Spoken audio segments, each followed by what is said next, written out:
athletes sort of in this beautiful environment that we're in. It wasn't supposed to be the primary photo of the day. As soon as the crash happened, I was sending photos from the back of the camera to my editor, and I was also running up the hill to see if I could get a photo of her on the ground. The emergency helicopter came down. At that point, I was like, this is a serious injury. It is opening day of the 82nd Venice, yes, day one of the 82nd Venice Film Festival. And this festival is the first major festival of the fall film season, which often dictates the Oscar race, conversations about what we're going to be seeing and hearing about for the next couple of months. There's many Hollywood stars planning on coming.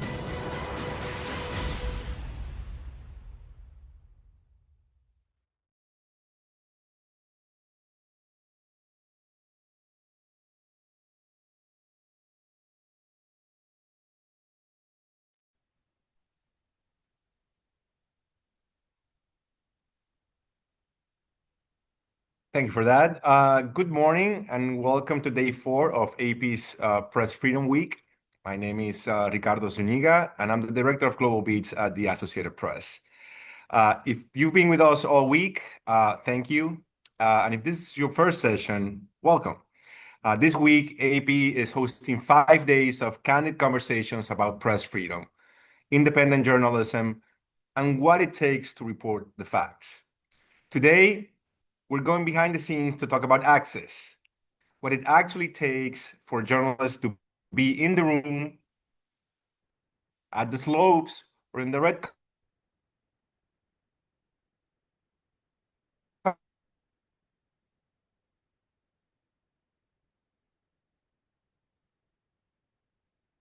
carpet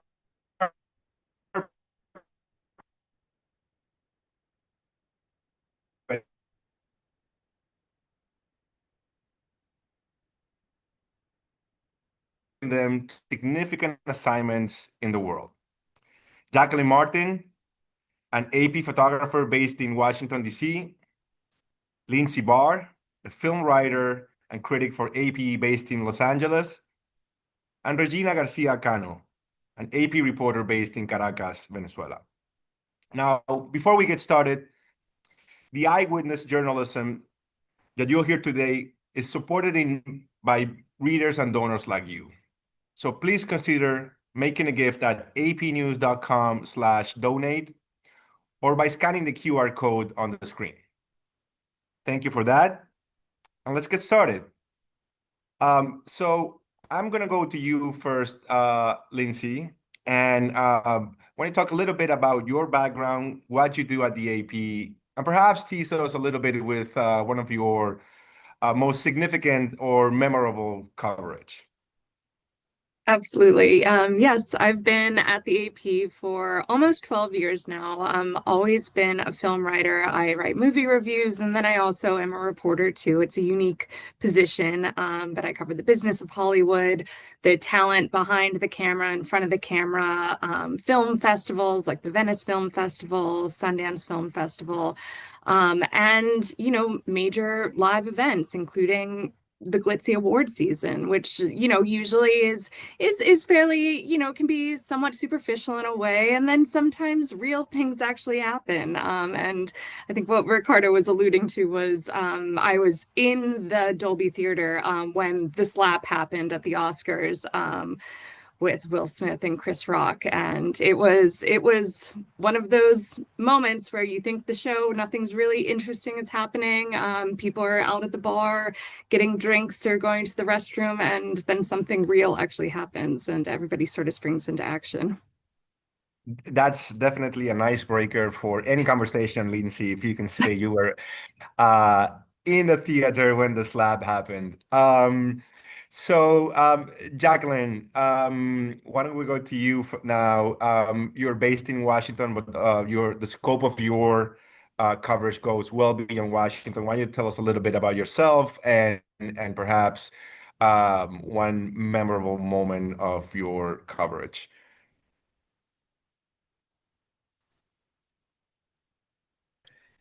Got it. I There got you it. go. Thank you, Ricardo. So I'm a photojournalist for the Associated Press. I'm based in Washington, D.C. I've been here almost 20 years, and I cover everything from politics to the National Spelling Bee. And I recently was able to photograph 2 Olympics. So I did the Summer Olympics covering sailing, and most recently the Winter Olympics covering women's alpine skiing. And at the Winter Olympics, you were positioned to capture perhaps the iconic image of the Winter Games in Milano Cortina. Why don't you tell us a little bit about that one? Right. So that photo actually wasn't supposed to be an iconic photo. It was supposed to be just a beautiful photo. And there was a lot of stress that day on photographing Lindsey Vonn. She was a huge story. She had this comeback kid story, as we all might remember at the time. There was a lot of interest in how she would be in this Olympic race. And it was my first Olympic race, ski race that I'd ever covered in my career. And so we had a large team. We had several different photographers in different positions on the mountain. And my position was at the very top of the hill, and I was going to get the athletes coming around the first couple gates, the first gate, and so I had it all set up kind of wide with the beautiful mountains in the background, and I really wanted to give the viewer a sense of scope, kind of what we're looking at. With the Dolomite Mountains and everyone coming down and kind of like the excitement and the buzz. And it'll be our first look at Lindsey that day. As she comes into the scene, I kind of followed her through the scene, coming down towards the gate. And then when she went towards the gate, she kind of clipped the gate. As we know now, she really hooked the gate with an elbow. And that really threw her completely off. Her body went into the air, kind of hit a diagonal angle. It was very shocking to see. And there was only myself and one other photographer in this position. Most people were at the bottom of the hill waiting to see reaction, like once you came across the gate.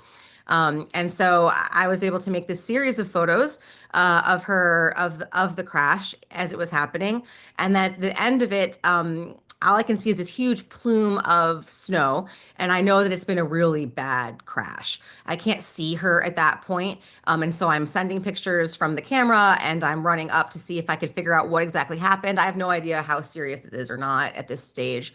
And then I see the emergency helicopter coming down, and I know that this has been a really bad crash, and that I need to do my utmost to kind of capture what I can from that vantage point.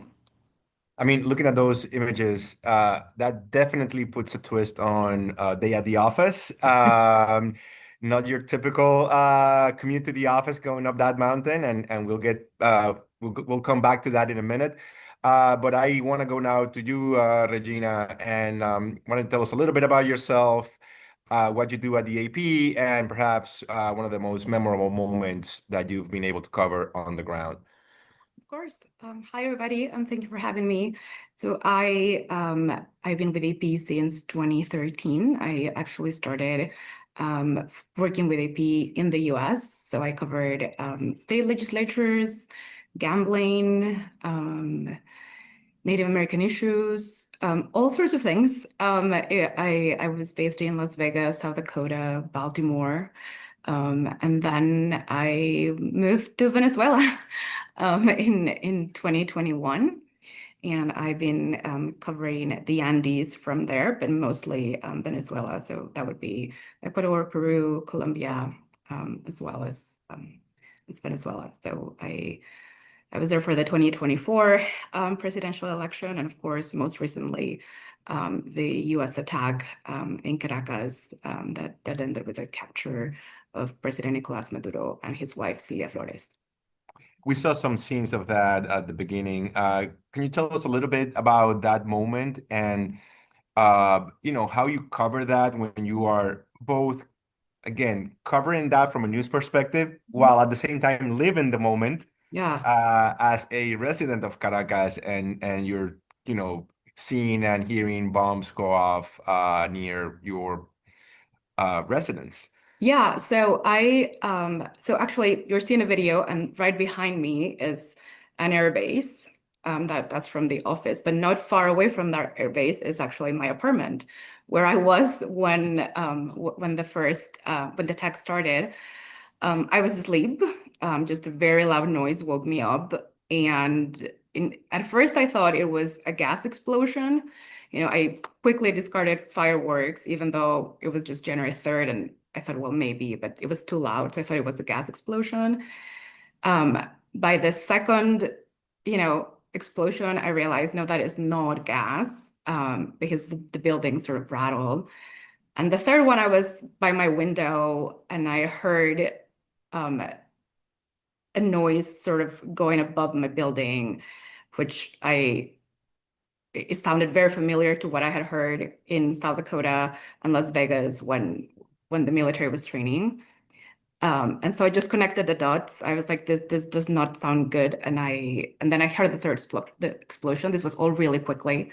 And I sent a message to a colleague in the US, and I just said, hi, I think we are under attack, and started really just reporting and focused on the story. And I think at that moment, I didn't fully realize that this was happening so close to where I was. And it was until later that I was like, oh, wait a minute, that really just happened, less than a mile away from where I was. At that moment, is there any, this is a case where the news sort of came to you in a way, right? Mm-hmm. As you said, you were reporting this from your apartment very close to where the bombs were going off. Is there any special skill that you'd say that you've developed that helps you get into sort of work mode when you're also, I'm guessing, wondering whether a bomb is going to go off in your building? Oh God, I think just instincts kicked in, right? Like, it was a bit like when I had to cover a mass shooting, right? Like in that moment, you just sort of, look at the computer and sort of start thinking of who do you need to call? What do you need to do? In my case, I started counting the number of explosions right away. Of course, one of my concerns was that we may lose power or internet, so I very quickly, plugged in everything I had just to make sure that, if we lost it at one point, well, at least, we have a little bit of battery. But it was mostly just, frankly, instincts. I did send a message to my family because I knew they were asleep as well in a different country. And I figured when they wake up, I don't want them to panic. Or wonder, how am I doing? So I just sent them a message and said, I'm okay, and I'll contact you once I have time to sort through all of this. But yeah, and relied on editors, really. Really, connected with people in Washington who very, very carefully sort of helped us cover the overall story. And that's one of the most important things at AP, right? That network that spans the whole world. And while being there is sort of at the core of our journalism, it truly takes a village, right? And having those colleagues Absolutely. all over the world providing you with support. And thankfully, you were able to get a full charge on all your devices and do that fantastic reporting. Lindsey, I'm gonna come to you now because again, this is a case where the story sort of came to Regina. You've traveled all over the world for some of your reporting in entertainment, and perhaps one of the most prestigious sort of film festivals is Venice. You've been there, you've done everything, including liveness. So correct me, please, on the color of the carpet. Can you talk a little bit about what it takes to produce a live show from a film festival like Venice, some of the logistical challenges that you may encounter? And while for the audience that might seem like sort of a very luxurious trip, can you also walk us through some of the challenges and how you put that together? Sure, definitely. I got to be the person on the other side of the camera, so I wasn't the one hauling the heavy equipment, but it was this huge operation for these hosted live streams. We, obviously had to find a spot. We had to set up cameras in ideal positions. There's a camera coming watching people basically arrive on the iconic docks at the Venice Film Festival. And that's where celebrities get off before they come do press conferences or have meetings. And sometimes you don't always know when they're coming. And sometimes it's just it's a whisper network of like, actually, I think Clooney's like gonna stop by today and he's doing press that we don't know is published in this hotel.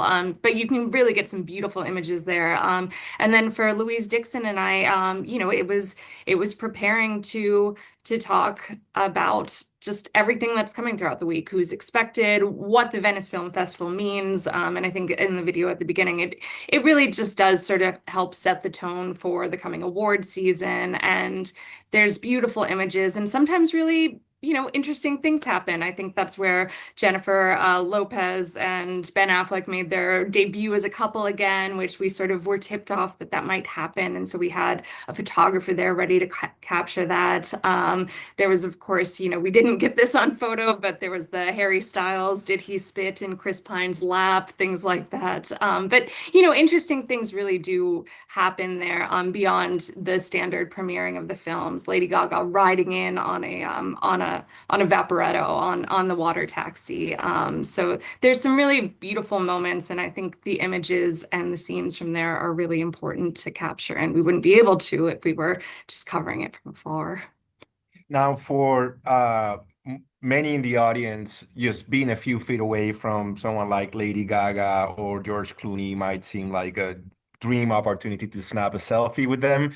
How do you resist that urge? Can you talk a little bit about that, professionalism that you have to keep in those moments when you might be yourself a fan of Lady Gaga and you're a little bit of starstruck because we're humans after all. Can you talk a little bit about that? How do you prepare yourself for those moments and how you keep your professionalism when you are hosting these events?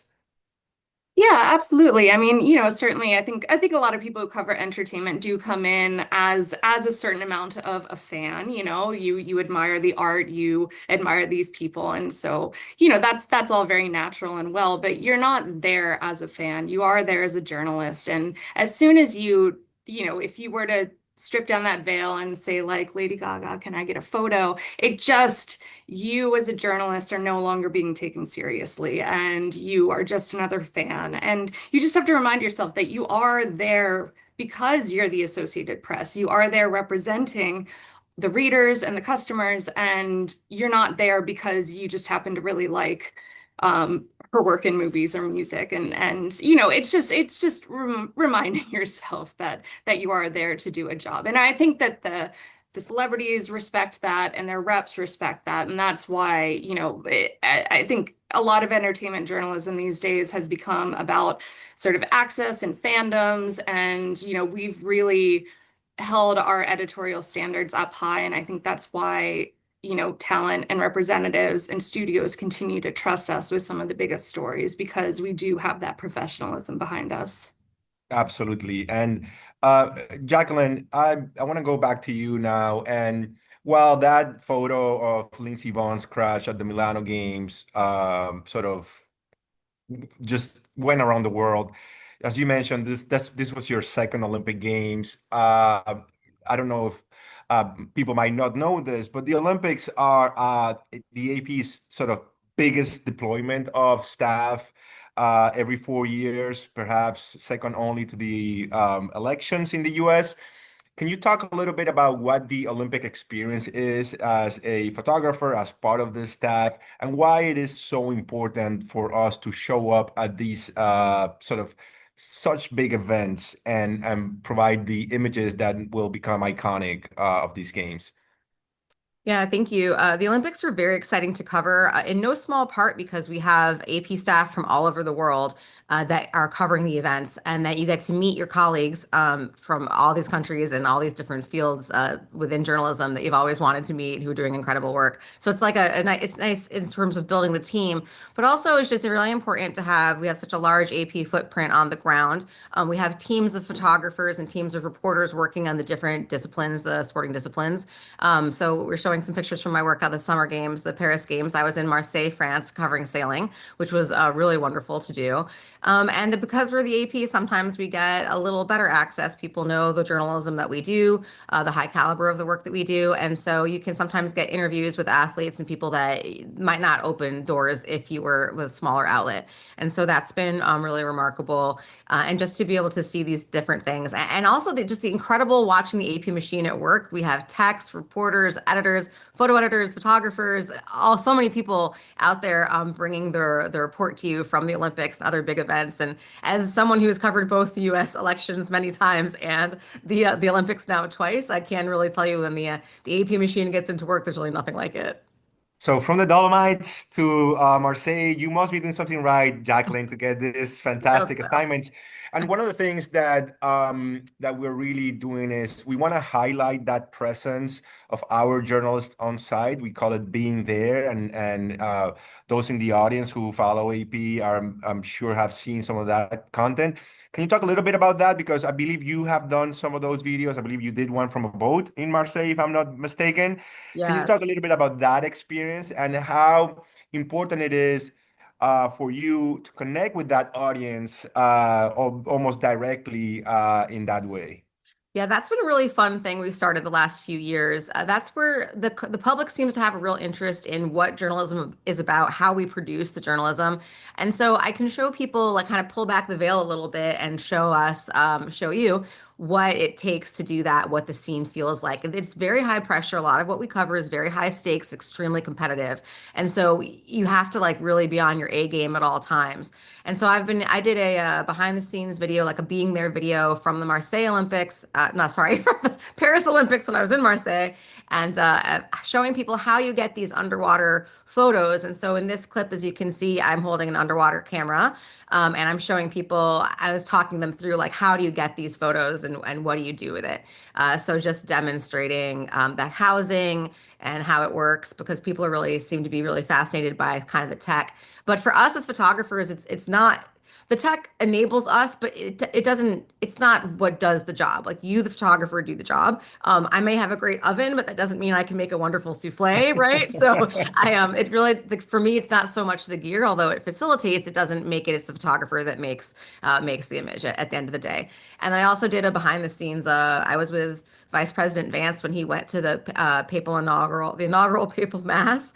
I think it was last year, and I did a behind the scenes video for that, and then again at the most recent Olympics, both showing how we got that photo of Lindsey Vonn during the unfortunate crash, and then also just sort of what it's like to cover Olympic alpine skiing, which was extremely challenging. So we'll drop the link in that if people are curious about how one does such a thing. Well, following your souffle analogy, you make Michelin star worthy photography, Jacquelyn. So just briefly, because we talked about the skills that Regina was saying, how you get into sort of work mode immediately, and then you go through this mental checklist of things you need to do. There's getting up to the mountains to be in position or being on a boat like the one we were seeing. I mean, that requires a set of skills that not everyone has, including being able to actually ski up and down the mountain, right? Can you talk a little bit about that? Yeah, so I think one of the reasons I was chosen to do alpine skiing this Olympics is because I'm a lifelong skier. I've been skiing since I was 3. Thanks, Dad. He's probably watching right now. And so I am a pretty accomplished skier, and I enjoy it. And so I have my own ski gear. So I traipsed all my ski equipment. So I got my skis, my poles, my boots, all my photo equipment. I'll have to early share mornings, as we can see from this video. Yeah, that's our team. So we have like several photographers on the women's alpine team. So there's Bob Bucati and Marco there. So we have everyone doing this, and this is just behind the scenes video to say how you get there. So you get up at the crack of dawn, super early. You go to the mountain. You throw all your photo gear together. You put all your ski gear on, and then you like run to the line. You get up the chairlift. You're in the chairlift with all of this gear and the world's most like monstrous backpack. Actually, I have it here. I can show it to them, but it was massive, and it's got a 600 millimeter lens and like 3 other cameras and a bunch of other stuff. It was nuts. It's a miracle I didn't destroy my spinal column, and maybe I did, who knows. So and then you ski down the trail that the athletes are going to be on. You ski down it to check your positions, and it's all out dependent on the weather, the light, the run, like how it's set up that day. And then you will choose a position, and you just pray you pick the right position. So if I had chosen a different position on the crash day, then we wouldn't have any photographs of that crash. So, but you don't know that ahead of time. So it's a little nerve-wracking, and definitely an art. And hats off to the skiing photographers that do this like season in, season out every year. They really know their stuff, and they were very generous in sharing their knowledge. So I'm appreciative of that. And that's super interesting, Jacquelyn, and something that I'm sure people, when they see the images, don't realize all the work that goes into just being there, right? Just getting into that position. You also put on these like ice shoes that are called crampons, and then you have to like leave your skis, throw the crampons on, and then like trek up the vertical mountain to get to the better spot that maybe you just realized that it's very physical. It was a lot of fun, but next time I might work out a little more before if I get to go again ahead of time. Regina, you definitely don't have to hike up a snowy mountain in Venezuela, but you do also face your unique set of challenges when reporting a story. One of the recent stories that you did was a fantastic enterprise piece on the boat attacks that the U.S. started against alleged drug smugglers in the Caribbean. You traveled to a fairly remote part of Venezuela, Guaira. Can you talk a little bit about what it took, how the story came together, what it took for you to actually get there, get people to actually open up and talk to you about what was happening, and just an overall feel of what the place looks like and what the story was able to tell? Yeah. So yeah, definitely no skiing required over there.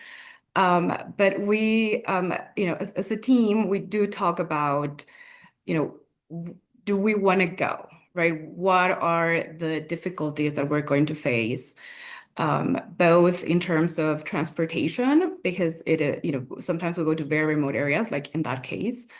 Will we have, when can we get to the nearest city by, with, on a flight? And then will we find, ground transportation there?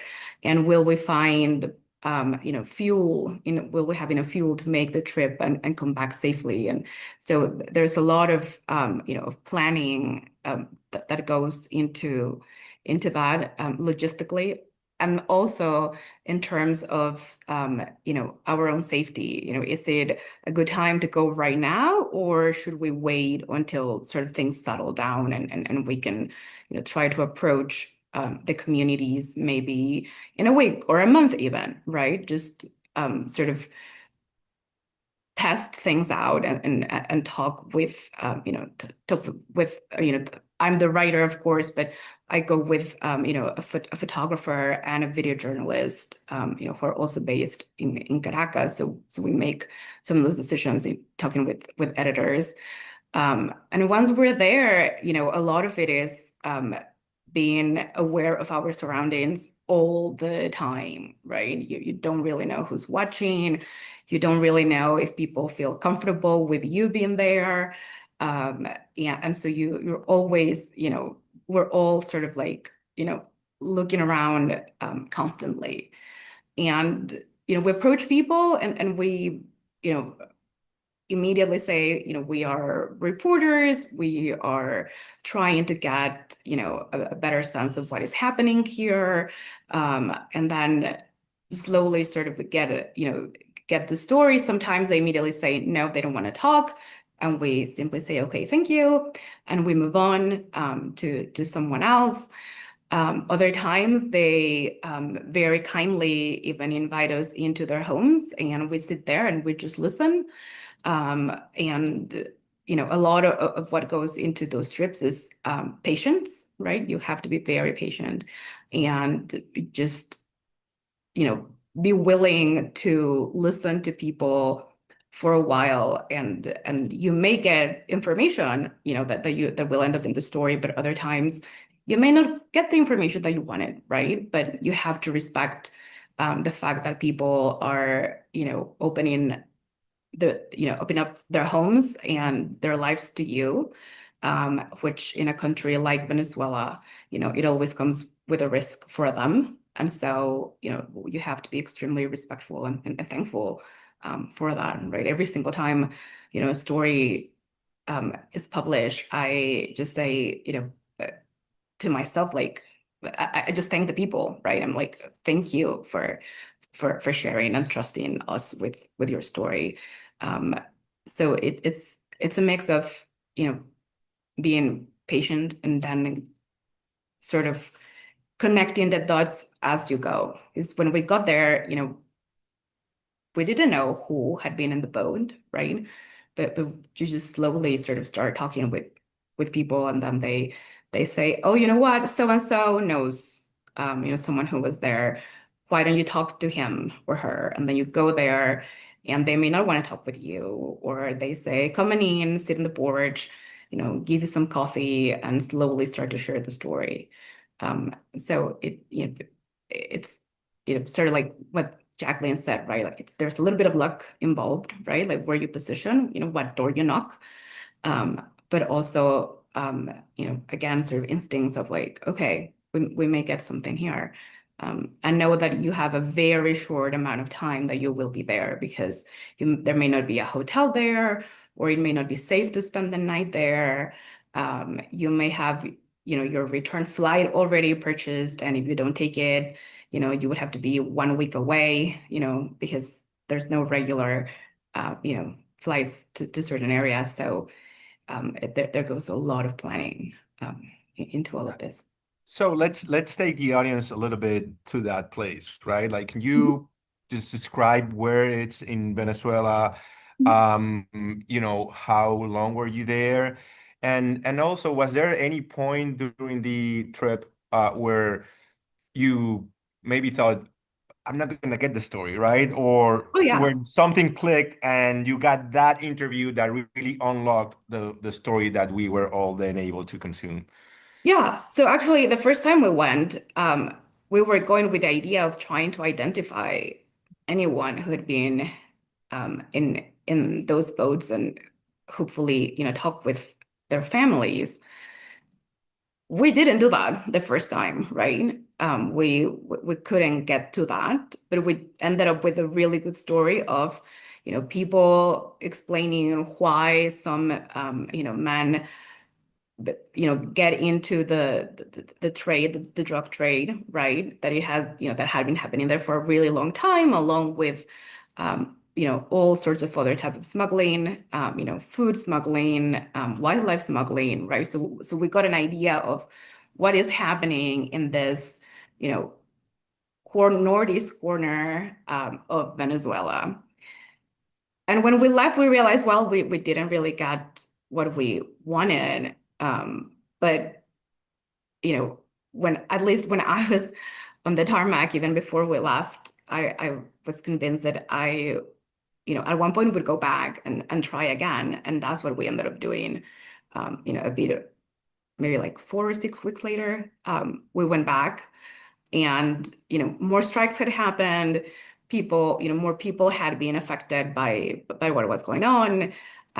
They were not as shocked anymore, and so they felt more comfortable talking with us, right? So yeah, you not always get the story that you think you're gonna get, on your way there, and that's okay, right? I mean, you just realize, okay, well, did I at least get a story out of it, right? And in our case, we did, and we got a really good one.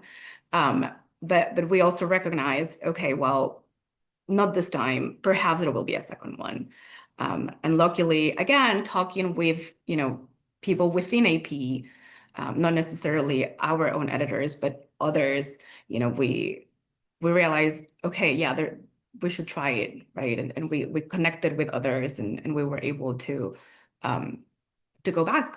And then this time, things sort of aligned better. We knew what the town looked like by then. We knew, there was a place where we could stay, even where we could eat, right? Because sometimes you get there and there's there is no, convenience store. It's like, good luck with what you brought in your bag. So yeah, we try, and the photos they're showing, this is from a more recent story that we did, interviewing the relatives, mostly women of people who have long been held on political grounds. And again, it's a lot of talking, a lot of sitting with them and listening. And Regina, we in the US might think that saying that you are from AP will open doors for you and will make things easier when it comes to talking to sources and getting people to open up to you. But that might not necessarily be the case in Venezuela. Can you talk about some of those challenges and whether, saying that you work for AP, which in Venezuela and other parts of Latin America is seen as a sort of a American sort of news organization, and what maybe some of the challenges that actually brings to your daily work? Yeah. So sometimes it starts with people not knowing what AP is, right? So we have to start, especially when we're talking with people on the street, we have to explain quite a bit what we do, who we are. And when they learn that we are an independent news organization, that it is not state-owned, they immediately feel more comfortable talking, right? Most people, I would say. But at the same time, being from a news organization that is not owned by the state, as that's most of the media that people consume there on television, for example. It may not open doors, right? It may just be like, well, you are, at least in Venezuela, we can be associated with the empire, which is what, a way that they describe, the US at times. So, the badge, the AP badge does not guarantee access there. So, certainly they are aware of who we are, and people, again, sometimes feel more comfortable talking with us, others not necessarily. But we still do our job, right? We still, find ways to get the story. We are, we get access to, government press conferences and other events. And when we're there, we are like other, news organizations, right? We wait our turn, we sit, we're told when we can ask a question. Things are very sort of organized there in terms of, when you can or cannot ask a question. But, we are, we do get that sort of access, but at the same time, sometimes you may be called on state television, that you are, a representative of the US and you just go with it, right? It's like, okay, that's your opinion. I'm not that, but you're entitled to your opinion. And you just keep going. We are an independent, fact-based, nonpartisan news organization. We are not a representative of the US government. So definitely not the case. Now, again, Lindsey, let me just go back to you. As you said earlier, in the entertainment world, having that AP badge does open up some doors and allows you the opportunity to be in the room when some of the most memorable things happen. You talked a little bit about Slapgate. You were also in the room for another gate, Envelope Gate, in 2017. Can you talk about that moment? And again, bring the audience into the room, describe what the scene was when the incorrect or the wrong winner of the best movie was announced, and just take us to that moment and describe the scene in the room. Well, I'll just do the juxtaposition. For the slap, I was actually in the theater. I was there. I heard it. It was very clear what was happening at first. For Envelope Gate, I was seated in the press room, which is it's it's adjacent. It's in the hotel next to where the theater, where the Oscars happen. And, you know, it's 100 or so people all squished into little long tables, and they're all in formal wear because that's required at the Oscars. And, you know, you're sitting there and you're taking notes, and winners are coming backstage. And, you know, I think at that point, everyone sort of had assumed that it was going to be La La Land. You know, I'm sitting next to my colleague Jake. He was writing away. I think, you know, maybe an alert had been filed. Things were going because they were getting up on stage to make the announcement. So the news had already come out, and then something happened, and like you know, the guy stood up, we made a mistake. Chris Pizzello's in the room, taking photos of this moment, not sure what's happening. And I think everybody in the room, just all these journalists, you know, there's no cheering in the press box. And it takes a lot to ruffle like those people in the room, and everybody just like went silent. Everyone like stopped. You saw it in the photographs after the fact of the people in the audience at the Dolby Theater. I think that's what we were all feeling, but nobody was taking photographs of us in there. And then it's just trying to figure out what happened. One of our colleagues was actually backstage in the wings. So she immediately started, you know, asking around what happened, you know, gets information about the guy who was texting. We happen to have a really nice relationship with the Academy of Motion Picture Arts and Sciences. So, you know, we were given some, you know, they worked with us on some exclusive announcements, like how they were changing the rules, how they were, but it, you know, it ended up being a very late night when I think, you know, everybody sort of thought, okay, we'll file our story and then we can all go. And yes, it stretched on into the hours and then into the next day as well. So yeah, the Oscars never just ends with when the broadcast cuts off. Yeah, and that news cycle, as we know, continues over and leads into the next day and the several next days as you know, people react to the winners and losers from the ceremony. So before we wrap, I want to ask the three of you the same question, and I'm going to start with you, Jacquelyn. And from your perspective, what is the most important part of being there? Which is obviously the topic that we're discussing today. So can you maybe, from your perspective, what is the most important part of AP and you as a journalist being there? Well, as a photojournalist, you have to be there. I can't take photographs from my house that make any sense, you know. And just it's not just being on site, but it's also being able to witness all of everything that's happening and get quotes from people and be able to report effectively from a first person perspective. So we're able to witness what's happening in the news in the world in real time and report that back to the public. And that is a sacred trust that we have with the public as journalists, and we have to be there. And I'm grateful to work at the AP. We have enough people, resources, and passion that we're so professional in making sure we see what we see is exactly what you guys hear and see without any, like, we're not putting a spin on it. We're showing you exactly what happened in front of us, and then letting the public know that. So that's something, whether I'm at the White House, at the Olympics, or anywhere else, with a regular person. And also it takes a lot of time, like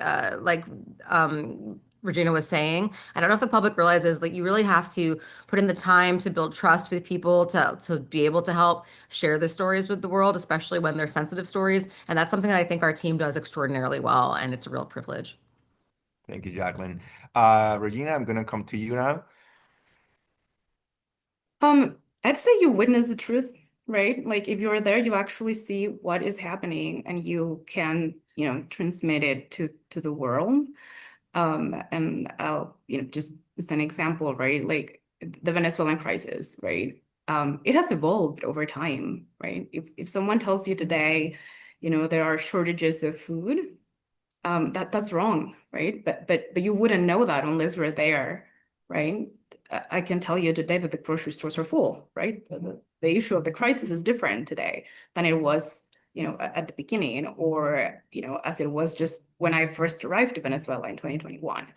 And that matters, right? Those differences matter. And so you only know that when you're there, when you are also the one going to the grocery store, right? Or when you're also the one going to the pharmacy, or just walking around and talking with people, you get a much better feeling for what is actually happening than, if you are somewhere else, right? I mean, and sometimes you have to be somewhere else, right? Sometimes you may not be able to be there. And we also do our best to cover remotely when we have to, but certainly, being in the place where things are happening allows you to give, our audience a much more detailed story, be it photos or video or text, right? You explain the nuances and you also include voices of the people who are there, right? And not just, based it on, statements or state media or something like that. You actually see it and you experience it too, right? And that enriches your story. Absolutely. To piggyback on that, like we're not going to take someone else's word for it, where they're reporting for you. Absolutely. And Lindsey, what about you? Yeah, I mean, just not to keep talking about the slap, but we can all see it on television. Anyone's capable of emailing the Academy after it happens, but like to be there, to witness it, to hear it, and feel the air get sucked out of the room, to go and like talk to people about what they're feeling after that, to just see the pallor it sort of cast upon everything. You can't see that on television. You can't know that unless you're there and you know who to look for and you know who the people are behind the scenes, and so. Yeah, it's us communicating what we're seeing, and that takes years of expertise and being on site and knowing the difference between, a normal Oscar ceremony and something like that. Yeah. Well, we don't have enough time to discuss all the fantastic journalism that you all do and that our colleagues at the AP do. But thank you, Jacquelyn, Lindsey, and Regina, for sharing what it takes to be there when history happens. And thank you to the audience for being with us today. Just a reminder, the eyewitness journalism that you heard about is made possible with your support. So please consider making a gift at apnews.com/donate or by scanning the QR code on the screen. Now join us tomorrow for our final session of AP's Press Freedom Week. Thank you all.